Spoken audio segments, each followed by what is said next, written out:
permintaan penduduk setempat untuk membuatkan tembok pembatas.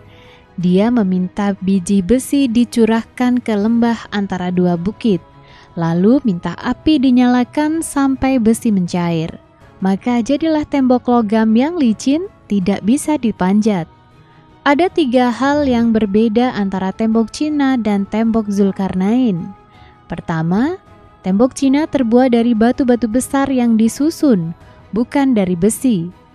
Kedua, tembok itu dibangun bertahap selama ratusan tahun oleh raja-raja dinasti Han, Ming, dan seterusnya, sambung menyambung.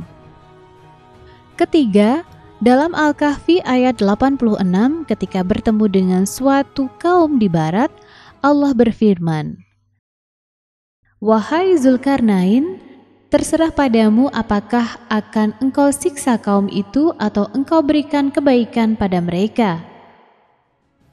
Artinya, Zulkarnain mendapat wahyu langsung dari Tuhan, sedangkan raja-raja Cina itu tidak. Maka jelaslah bahwa tembok Cina bukan yang dimaksud dalam surat Al-Kahfi.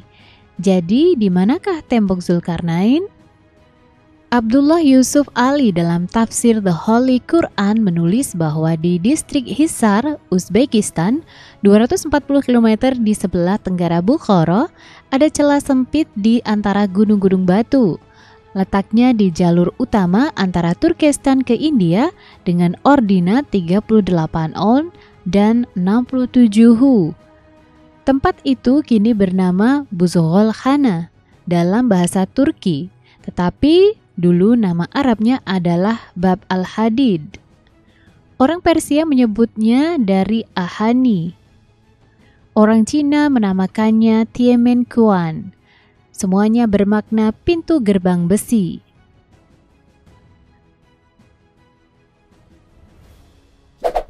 Sekarang sudah tidak ada dinding besi di sana, tetapi He Wenxiang, seorang pengembara Cina, pernah melewati pintu berlapis besi itu dalam perjalanannya ke India di abad ke-7. Tidak jauh dari sana ada danau yang dinamakan Iskandar Kul.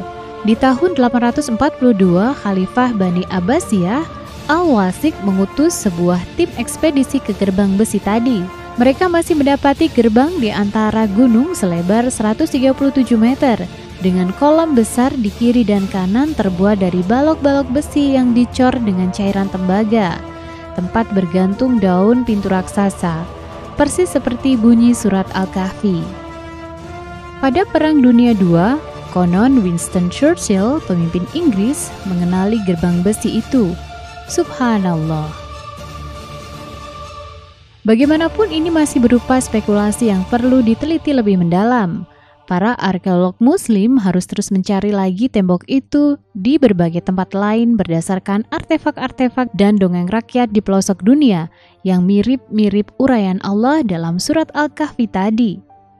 Jangan cepat-cepat berkata bahwa kisah Zulkarnain di surat Al-Kahfi hanyalah tamsil, ibarat yang tidak perlu ada kenyataannya.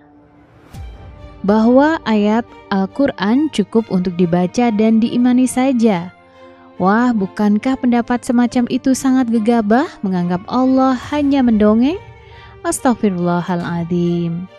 Kita harus yakin bahwa setiap kisah dalam Al-Quran adalah benar, dan kita ditantang untuk membuktikannya dalam rangka memuliakan agama Allah. Ya'jud Ma'jud sendiri menurut penuturan Al-Syarif Al-Idrisi dalam Nuzhat Al-Mushtaq adalah 2 suku keturunan Sam bin Nuh. Mereka sering mengganggu, menyerbu, membunuh suku-suku lain. Mereka membuat onar dan sering menghancurkan suatu daerah. Masyarakat mengadukan kelakuan suku Ya'jud dan Ma'jud kepada Iskandar Zulkarnain, Raja Macedonia. Iskandar kemudian menggiring atau mengusir mereka ke sebuah pegunungan, lalu menutupnya dengan tembok dan pintu besi. Kalau menurut penuturan Ibnu Batutah dalam kitab Rahlah Ibnu Batutah, pegunungan Ya'jud Ma'jud berada sekitar perjalanan 6 hari dari Cina. Penuturan ini tidak bertentangan dengan Al-Syarif Al-Idrisi. Soalnya di sebelah barat Laut Cina adalah daerah-daerah Rusia. Wallahu a'lam bishawab. Nah pemirsa, inilah akhir kebersamaan kita. Mohon maaf jika dalam tayangan ini ada tayangan gambar dan narasi yang menyinggung hati. Semoga tayangan ini bisa menjadi hikmah dan ibroh bagi kita semua.